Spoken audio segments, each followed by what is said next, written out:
और चलिए 4 तस्वीरें आपको दिखाते हैं जहां पर नसरल्ला की मौत के बाद ऐसा लगा कि मातम बरस गया। जी हाँ, रामल्ला की तस्वीर आप सबसे पहले देख रहे हैं जहां जॉर्डन में लोग सड़कों पर उतरे, विरोध कर रहे हैं। अमान जॉर्डन में भी यही तस्वीर सामने आई। इसके अलावा इराक और बगदाद में भी इसी तरह की तस्वीर सामने आई है। इराक से 2 जगहों की तस्वीर हम आपको दिखा रहे हैं।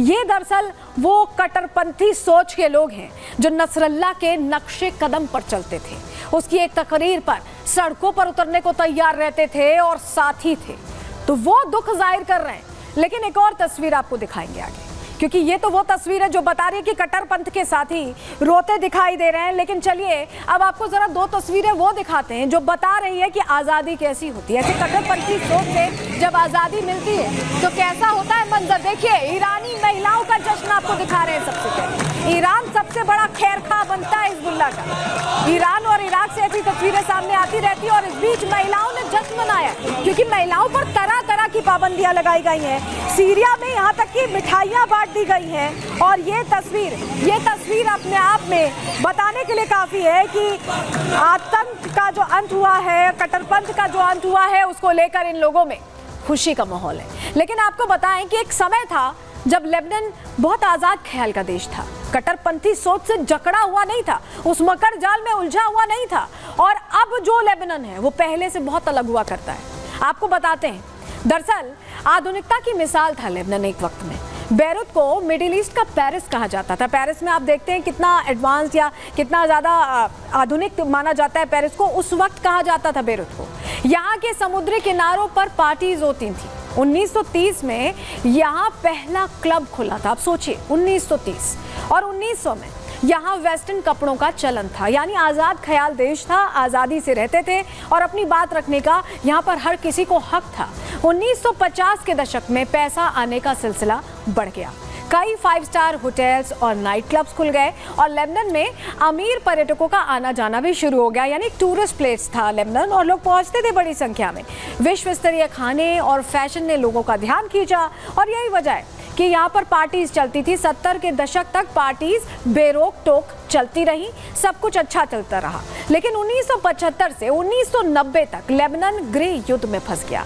ईसाइयों और मुसलमानों के बीच धार्मिक टकराव शुरू हो गया। संख्या बढ़ गई थी मुसलमानों की और ईसाई यहाँ रहते थे। धार्मिक टकराव जब शुरू हुआ तो गृह युद्ध में करीब 1,50,000 की जान चली गई। इतने लोगों को जान गंवानी पड़ी।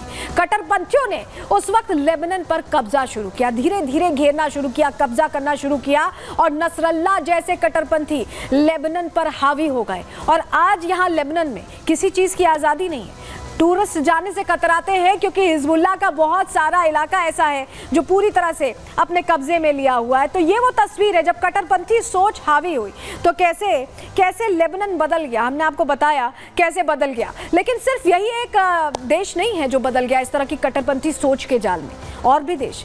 सबसे पहले आपको बता देते, देखिए ईरान में आज महिलाओं को किसी चीज़ की आज़ादी नहीं है। अगर वो पर्दा ना करें तो उन पर कैसी सजाएं होती हैं, आप सुनते होंगे, पढ़ते होंगे। और सिर्फ ईरान नहीं है, लेबनान का भी हमने आपको एग्जाम्पल दिया कि एक दौर था कि लेबनान बहुत मॉडर्नाइज्ड देश माना जाता था, उसकी मिसालें दी जाती थी, वहाँ किस तरह का कल्चर था। और अब अफगानिस्तान में कैसा तालिबानी फरमान जारी हुआ ये भी आप जानते हैं। तो ये वो देश जंजाल में फंस गए। और इस बीच बड़ी खबर आ रही है, उसका रुख कर लेते हैं।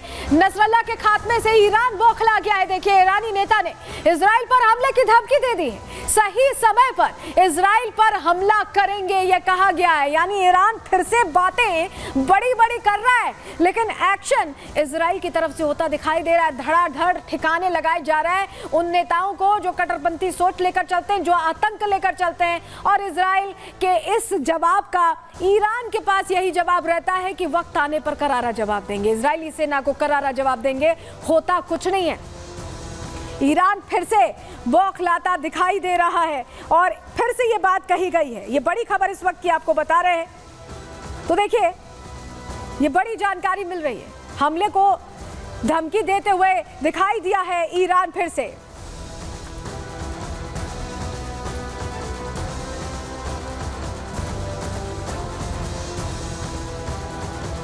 तो ये तो हमने आपको बता दिया कि कैसे अब इजराइल से मिडिल ईस्ट के देश खौफ खा रहे हैं और टेंशन सी बनी हुई है। लेकिन इजराइल में जो कुछ हुआ, इजराइल ने जिस तरह का एक्शन लिया, उससे हमारे देश में मौजूद कुछ लोग बहुत दुखी हैं। रो रहे हैं, आंसू बहा रहे हैं, क्योंकि उन्हें अपनी राजनीतिक रोटियां सेकने के लिए ये मौका भी गंवाना नहीं है।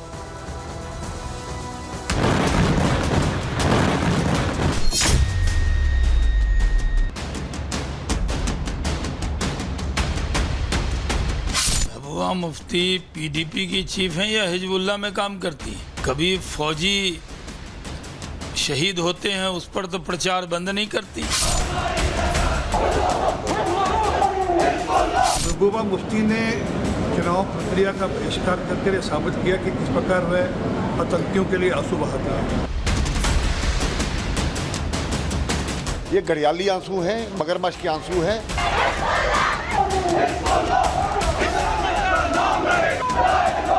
ये एक रिलीजियस कार्ड है, इलेक्शन स्टंट है महबूबा जी का।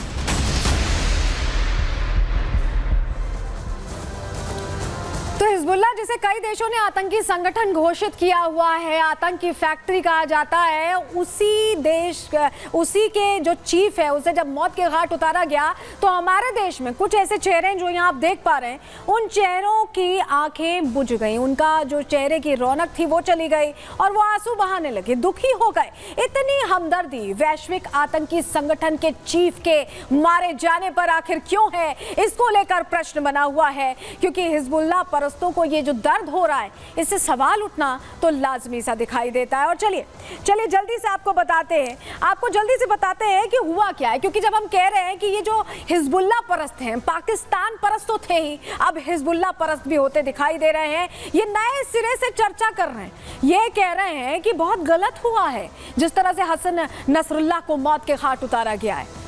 सबसे पहले जानकारी आपको दे देते हैं। देखिए, इजरायली हमलों में हिजबुल्लाह चीफ की मौत हुई है। अभी हमने आपको खबर बताई किस तरह से मौत हुई है, उस पर किस तरह से एक टसल छिड़ा हुआ है इजराइल में, आसपास मिडिल ईस्ट के देशों में। लेकिन यहाँ भारत में महबूबा मुफ्ती ने नसरुल्लाह को शहीद बता दिया।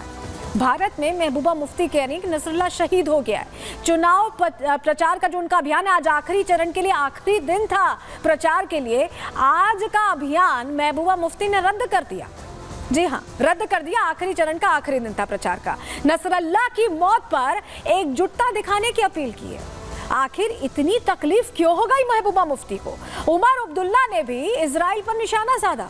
उमर अब्दुल्ला भी पीछे नहीं रहे, उनकी तरफ से भी इसी तरह के बोल सामने आए। उन्होंने कहा कि जो कल हुआ उसके बाद जंग के बादल नजर आ रहे हैं, उनको चिंता हो गई है। वो कह रहे हैं कि जंग के बादल नजर आ रहे हैं, यानी महबूबा मुफ्ती भी या फारूक अब्दुल्ला भी या उमर अब्दुल्ला भी एक ही तर्ज पर, जो फारूक अब्दुल्ला बोलते थे वही उमर अब्दुल्ला बोल रहे हैं, महबूबा मुफ्ती भी उसी तरह के अंदाज में यहाँ वो बात कहती दिखाई दे रही है। लेकिन चलिए तस्वीर आपको दिखा देते हैं, नसरुल्लाह के कितने हमदर्द हैं, जरा ये तस्वीर देखेंगे तो आपको समझ में आएगा। चलिए जल्दी से आपके सामने तस्वीर रख रही है। महबूबा मुफ्ती का एक्स अकाउंट है, social media account, tweet account, जिस पर उन्होंने ये बड़ी बात कही है। उन्होंने कहा है कि cancelling my campaign tomorrow in solidarity with the martyrs of Lebanon and Gaza, especially Hassan Nasrallah. यानी आज आखिरी चरण के लिए आखिरी प्रचार का दिन था, वो कैंसिल कर रही हैं, सब कुछ कैंसिल कर रही हैं। क्यों? और एकजुटता दिखाने की अपील कर रही हैं। उन्होंने